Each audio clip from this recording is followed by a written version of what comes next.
पक्षप्रमुखाचं हिंदुत्व आहे, हे प्रबोधनकार ठाकरेंचं हिंदुत्व आहे. काय सांगितलं होतं प्रबोधनकार ठाकरेंनी की माझं हिंदुत्व हे शेंडी आणि जाणव्यातलं हिंदुत्व नाही.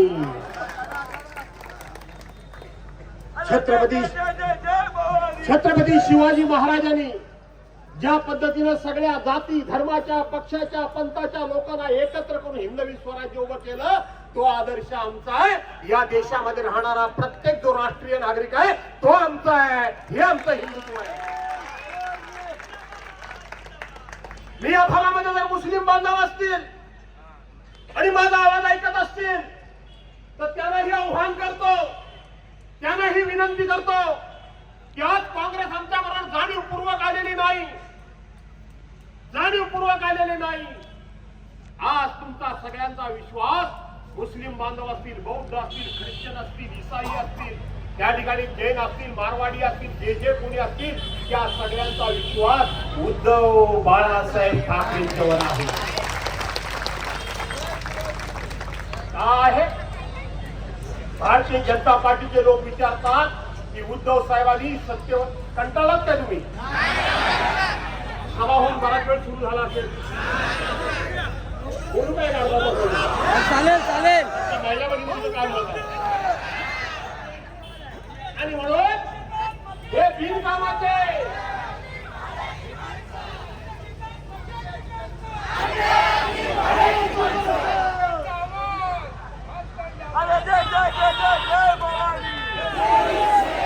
छत्रपती शिवाजी महाराज की जय भवानी.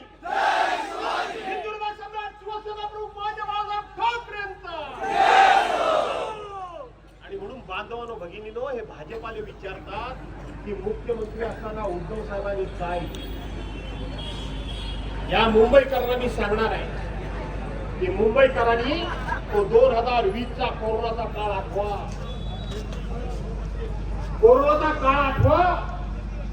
जगामध्ये कोरोनाचं संकट आलं, हाहाकार झाला. भारतीय जनता पार्टीची राज्य स्थिती जिथे आहे तिथे जी माणसं गेली त्यांची विटंबना झाली. उत्तर प्रदेशमध्ये भारतीय जनता पार्टीचं सरकार आहे. गंगेमध्ये प्रेताची तरंगती बघितली की नाही तुम्ही? बरोबर आहे. मध्य प्रदेश असेल, गुजरात असेल, रस्त्यावर चिता रचून एकावर एक ट्रेन टाकलं. ते हिंदूचं होतं की ते मुसलमानाचं होतं की कोणाचं होतं काही बघितलं नाही आणि सामुदायिक त्याला अग्नी दिला आणि त्याची विल्हेवाट लावण्याचा प्रयत्न केला.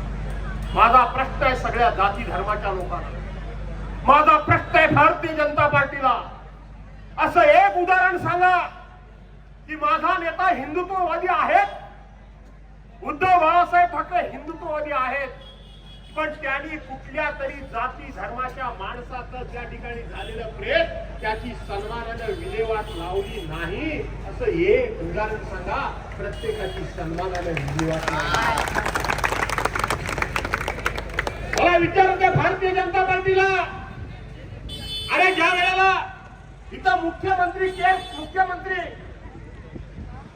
मदत निधी काढला गेला त्यावेळेला भारतीय जनता पार्टीच्या लोकांनी त्यावेळेला फतवा काढला, आदेश काढला की भारतीय जनता पार्टीच्या एकाही आमदारनं, एकाही खासदारनं, एकाही माणसानं मुख्यमंत्री सहाय्यता निधीला पैसे देऊ नका. आठवतं काय बघा तुम्हाला? देऊ नका.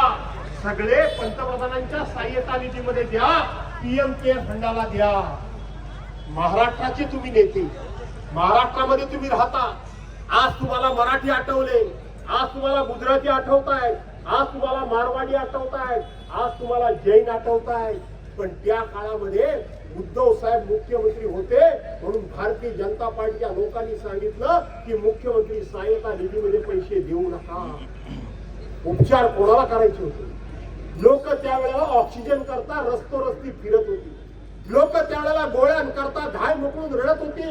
लोक त्यावेळेला रेमडेसिवीरच्या इंजेक्शन करता दारोदार भटकत होती. कोणाचेही हातपाय पडत होती. मला प्रश्न आहे देवेंद्र फडणवीस आणि प्रवीण दरेकरांना, त्या दिवशी 60,000 60,000 रेमडेसिवीरची म्हणजे इंजेक्शन एका ट्रक मध्ये भरून ज्या वेळेला गुजरातला जात होती त्यावेळेला गुजरातची माणसं होती आणि महाराष्ट्रातली माणसं काय माणसं नव्हती काय रे. महाराष्ट्रातून मत तुम्ही या ठिकाणी काढली. विचार करा सर्वांनी. भाजपचे चमचे सुद्धा इथं कुठेतरी असतील ना. ते कान लावण्यात एक्सपर्ट आहेत. ते माझं भाषण नक्की ऐकत असतील. मी त्यांचा लाडका माणूस आहे. मी त्यांचा लाडका आहे पण मी अंधभक्त नाहीये. ते अंधभक्त आहे. अरे त्यावेळेला रात्री 2:30 वाजता देवेंद्र फडणवीस विरोधी पक्ष नेते म्हणून आणि प्रवीण दरेकर विरोधी पक्ष नेते म्हणून ती गाडी सोडवण्याकरता पोलीस स्टेशन मध्ये गेले. त्याची क्लिप सुद्धा माझ्या मोबाईल मध्ये आता आहे. आज तुम्हाला मराठी माणूस दिसला, आज तुम्हाला गुजराती माणूस दिसला, पण त्यावेळेला उद्धव ठाकरे मुख्यमंत्री होते तेव्हा जास्तीत जास्त माणसं इथं मेली तर बरं होईल आणि मेली तर ह्यांची सत्ता आम्हाला उलटवून टाकता येईल. हे सत्ता पिपासू लोक होते. ती सत्ता उलटवून टाकण्याचे साधन आहे म्हणून त्यांना वाटत होतं.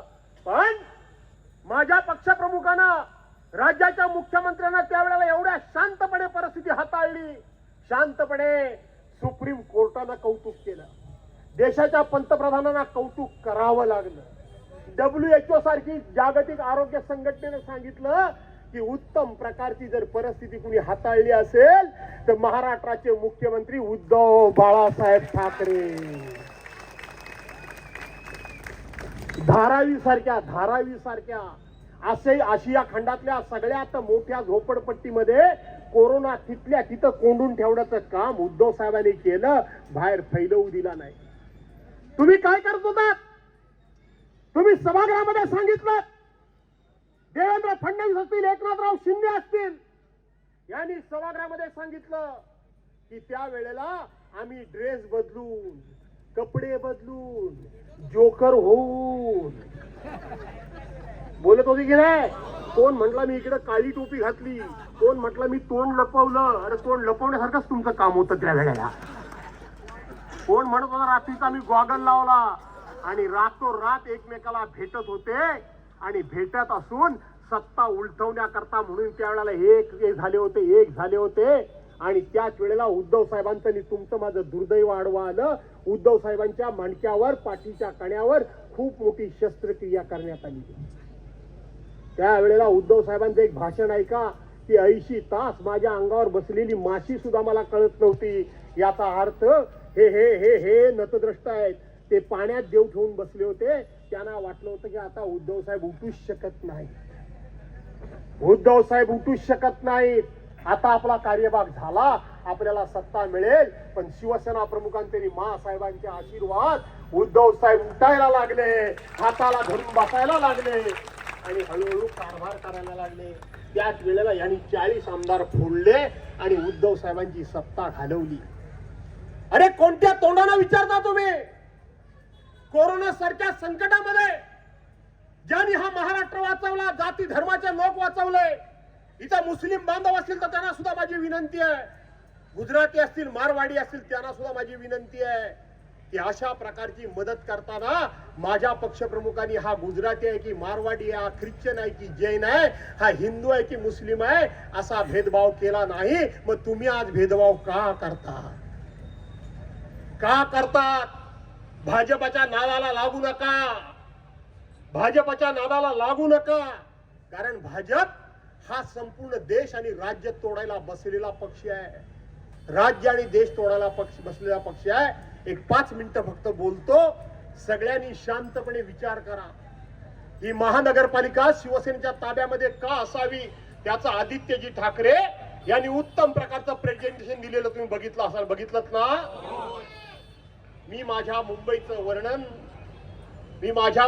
वर्णन ही मुंबई म्हणजे तुमची माझी आई आहे असं मी करतो. आई आहे असं करतो. मला प्रश्न या सगळ्या जाती धर्माच्या लोकांना, पक्षाच्या लोकांना विचारायचा आहे. ही माझी आई. अरे तुम्ही कुठल्याही राज्यात या, युपी मधनं या, बिहार मधनं या, मध्य प्रदेश मधनं या, राजस्थान मधनं या, गुजरात मध्ये या, तामिळनाडूतून या नाही तर आणखीन कुठून या माझ्या मुंबईमध्ये या माझ्या आईकडे आल्यानंतर या माझ्या आईनं तुम्हाला कधीही उपाशी ठेवलं नाही. ठेवलं? मराठी माणूस माझा आहे, त्याला फक्त मी जेवण वाढेन अशी माझी आई म्हणाली नाही. तर ज्याच्या पोटाला भूक लागली त्याला माझ्या आईनं पोट भरण्याकरता म्हणून घासभर अन्न दिलं. ज्याच्या घशाला कोरड पडली त्याला पाणी दिलं. ज्याची पोरं शाळेत जाऊ इच्छित होती त्यांना शिक्षणाची मोफत सोय केली. ज्यांच्या डोक्यावर छप्पर नव्हतं त्यांच्या डोक्यावर छप्पर माझ्या आईनं टाकलं. माझ्या आईनं कधी भेदभाव केला नाही. माझ्या आईनं कधी भेदभाव केला नाही. माझी आई मराठी आहे आणि मराठी आहे म्हणून तिनं कोणालाही भेदभाव केला नाही.